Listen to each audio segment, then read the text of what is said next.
published 2227 est, the 7th of January 2018, updated 0520 est, the 8th of January 2018. With a stricken captain and a rampant Pat Cummins hostile to the last, England's ship went down quickly after lunch to leave them with a predictable 40 drubbing in this Ashes series. Small consolation was that they managed to take this into a fifth afternoon. Indeed, this was the first encounter between the two sides since 1995 in which every match lasted into a final day. The result was nonetheless a crushing defeat by an innings and 123 runs. The tourists' fate effectively sealed on the first day when they lost 2 late wickets, having been in control at 233 for 3.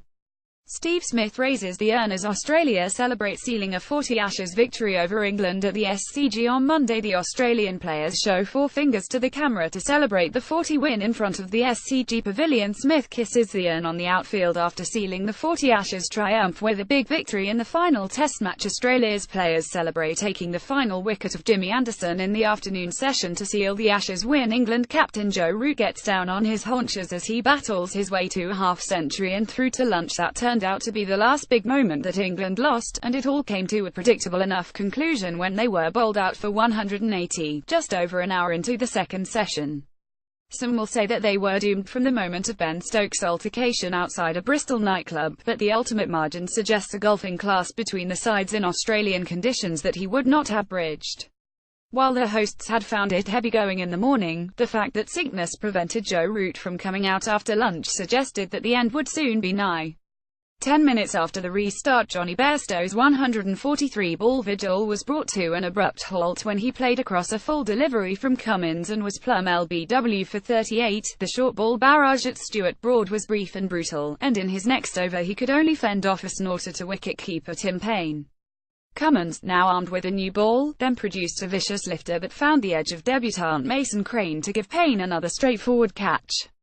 Root arrived at the Sydney Cricket Ground during the first over of play with a hospital tag wrapped around his left wrist. Root inspects his helmet as he comes out to bat after the fall of Moeen Ali in the first hour of play on the fifth day. The England captain takes a swig of water as he suffered with illness after being hospitalised on Monday morning in Sydney. Root shows the strain after being unable to resume his innings and then being forced to retire ill at lunch. The England skipper raises his bat to acknowledge the applause from the crowd after reaching his half-century. Tom Curran and James Anderson mounted some last-ditch resistance and the number 11 held out for 23 balls before he supposedly edged behind.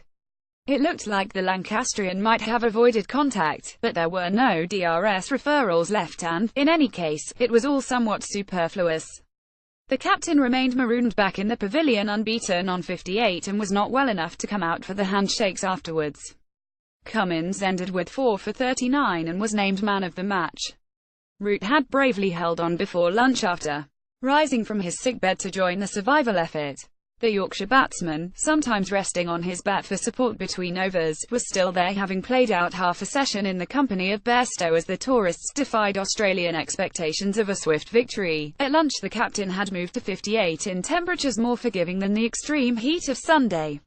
England were 144 for 5 with Bairstow unbeaten on 38. They were still 159 runs away from making the hosts bat again, but on a relatively easy-paced pitch there was only 1 wicket that fell.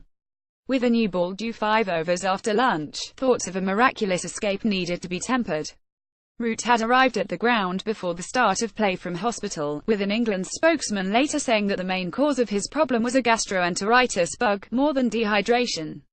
He was spared batting duty for an hour as Bairstow and Moeen Ali played watchfully before the spottily populated stands on this final day, with the entry charge a donation to Glenn McGrath's breast cancer charity.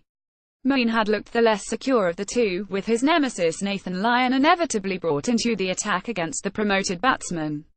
Nathan Lyon appealed successfully for the wicket of Moeen, the first of the final day at the SCG on Monday. Pat Cummins celebrates the crucial breakthrough for Australia after lunch after dismissing Johnny Bairstow LBW. Bairstow equipped himself well during a battling rearguard but played across a full delivery from Cummins. Cummins ended with 4 for 39 to spearhead Australia's push for victory on the final day of the Ashes series. Cummins celebrates taking the wicket of Mason Crane as Australia surged towards victory on the final day in Sydney. He had moved to 13 when Lyon took hold over him again.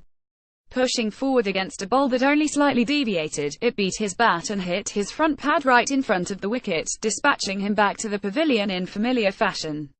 Lyon has dismissed him 7 times, equaling the record for a bowler having success against one particular opponent in one series.